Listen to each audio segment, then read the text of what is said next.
शरीरामध्ये किंवा रक्तामध्ये युरिक ऍसिडचं प्रमाण वाढणं हा जो आजार आहे तो बऱ्याच जणांमध्ये दिसत आहे। तर जेव्हा पण युरिक ऍसिड शरीरामध्ये वाढतं तेव्हा जॉईंट्समध्ये पेन होतं, जॉईंट्समध्ये सूज येते, काही काही जणांना इव्हन चालणं सुद्धा डिफिकल्ट होऊन जातं आणि चालायला जेव्हा त्रास होतो त्यावेळेला गाऊट हा आजार झालेला असतो। तर युरिक ऍसिडचं प्रमाण नॅचरली कमी करण्यासाठी काही उपाय आहेत का? तर डेफिनेटली आहेत बघा। युरिक ऍसिड जे आहे ते एक वेस्ट प्रॉडक्ट आहे। प्युरिन्स जे आहेत किंवा हाय प्रोटीन डाएट आहेत किंवा काही भाज्या आहेत ह्यांचं जेव्हा डायजेशन होतं तेव्हा युरिक ऍसिड एक वेस्ट प्रॉडक्ट किंवा बाय प्रॉडक्ट म्हणून बनतं आणि मग किडनी वाटे ते बाहेर फेकलं जातं। म्हणजे किडनीचं जे युरिक ऍसिड बाहेर काढण्याचं काम आहे ते जेव्हा कमी होतं तेव्हा शरीरामध्ये हळूहळू युरिक ऍसिड वाढायला लागतं। काही काही केसेसमध्ये असं होऊ शकतं की तुम्ही खूप अति प्रमाणात जर प्रोटीन्स घेत असाल किंवा दारूचं सेवन करत असाल किंवा तुमचं जे डाएट आहे ते हाय कार्बोहायड्रेट आहे, म्हणजे खूप अति प्रमाणात कर्बोदक घेत असाल किंवा बाहेरचं खाणं खूप जास्त असेल तर मग तुमच्या शरीरामध्ये युरिक ऍसिड हे जास्त प्रमाणात बनू शकतं। पण मेन जे कारण आहे युरिक ऍसिड वाढण्याचं किंवा गाऊट हा आजार होण्याचं ते म्हणजे किडनीची कार्य करण्याची क्षमता कमी होणं आणि हे युजली होतं इन्सुलिन रेझिस्टन्समुळे। म्हणजे तुमचं जर डाएट खराब असेल, हाय कर्बोदकवाला डाएट घेत असाल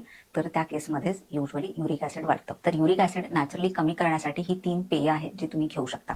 पहिलं आहे ऍपल सायडर व्हिनेगर। तुम्ही 1 ग्लास पाण्यामध्ये 2 चमचे ऍपल सायडर व्हिनेगर टाकून सकाळी ते पिऊ शकता।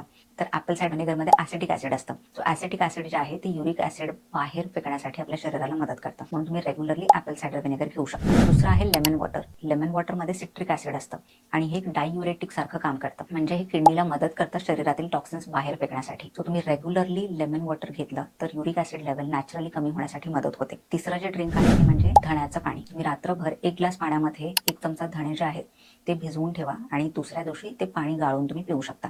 सो धणे सुद्धा डाययुरेटिक सारखं काम करतात, म्हणजे किडनीचं फंक्शन व्यवस्थित चालण्यासाठी मदत करतात आणि त्यामुळेच युरिक ऍसिड जे आहे ते शरीराबाहेर फेकण्यासाठी मदत होते। तर हे जे 3 ड्रिंक्स आहेत ते तुम्ही रेग्युलरली किंवा ऑल्टरनेट घेऊ शकता, जेणेकरून शरीरातील युरिक ऍसिड लेवल कमी होण्यासाठी मदत होईल, पण ह्यासोबतच व्यवस्थित डाएट फॉलो करणं सुद्धा गरजेचं आहे।